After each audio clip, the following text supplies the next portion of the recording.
फैसला लिया गया है, ये डिजिटल स्ट्राइक की गई है, मतलब ये बहुत बड़ी खबर है। We the people of India, viewers, we the people of India, not just the government democratically elected, but we the people of India standing behind the government have the ability to hit China where it hurts. We the people of India, we the people of India, not just our army men on the borders, but we the people of India, we. और इसी के साथ किसी app को ban करना या delete करना राष्ट्रीय कर्तव्य का भी हिस्सा हो गया। न्यूज नेशन की एक और मुहिम को सरकार ने माना है। इस वक्त मैं आपको बता दूं, Helo, CamScanner, PUBG, SHAREit, जितने ये चाइनीज षड्यंत्रकारी ऐप हैं, SHAREit, Sweet Selfie, Vigo Video, UC Browser, सब पर रोक लगा दी गई है। इस वक्त भारत सरकार का ऐतिहासिक फैसला, इसी पर ये बड़ी खबर लगातार दिखा रहे हैं उन सच मोबाइल ऐप्स जिन पर भारत सरकार ने पाबंदी लगाने का फैसला किया है। बड़ी खबर आपको देते हैं, मोदी सरकार की ओर से चीनी ऐप पर की गई है डिजिटल स्ट्राइक।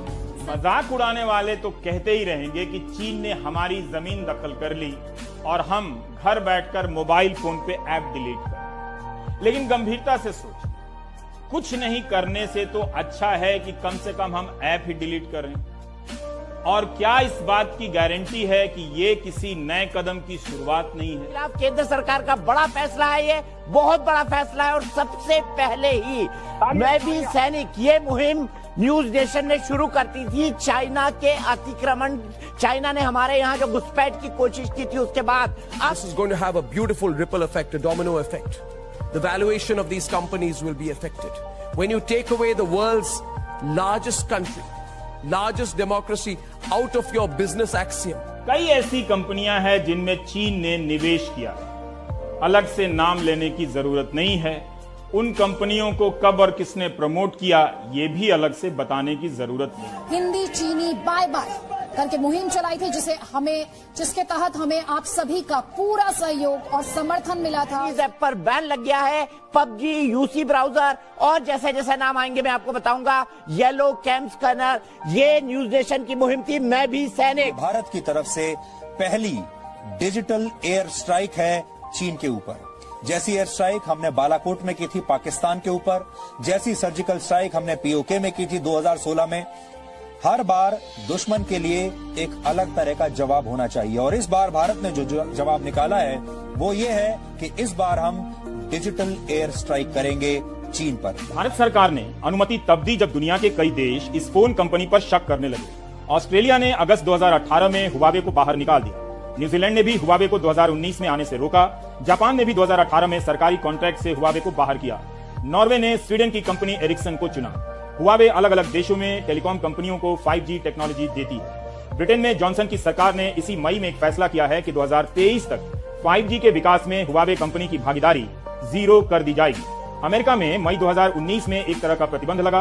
हुआवे के साथ बिजनेस करने के लिए एक लाइसेंस की अनुमति दी गई, मगर अब यह नियम भी बदल चुका है। उसी वक्त भारत ने इन तमाम प्रश्नों और आशंकाओं को दरकिनार करते हुए हुआवे को भारत में ट्रायल करने की अनुमति दी है। 59 Chinese apps have been banned in India.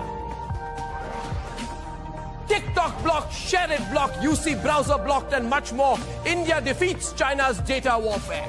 ये आत्मनिर्भर भारत, वोकल फॉर लोकल, स्वदेशी को प्रमोट करने वाला भी ये एक फैसला है। आत्मनिर्भर Bharat, make in India live अब पूरे तरीके से गर्जना कर रहा है। अब भारत के टेलीकॉम मंत्री रविशंकर प्रसाद को एक बात का जवाब देना चाहिए। दुनिया भर में 5G टेक्नोलॉजी लगाने वाली, विकसित करने वाली कंपनी हुआवे को लेकर विवाद होते रहे हैं। कई देशों ने चीन की इस कंपनी को लेकर राष्ट्रीय सुरक्षा के लिए खतरा माना है, लेकिन रविशंकर प्रसाद ने इस कंपनी को अनुमति दी है भारत में 5G टेक्नोलॉजी के विकास की। क्या तब उन्हें इस कंपनी से भारत की संप्रभुता को कोई खतरा लगा था?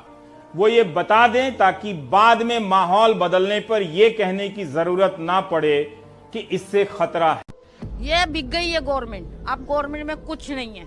आप क्रोनोलॉजी समझ लीजिए। झूठ बोलो, बार बार झूठ बोलो, जो भी बोल सकते हैं सब झूठ बोलो, जहां भी बोल सकते हैं झूठ बोलो, जितनी बार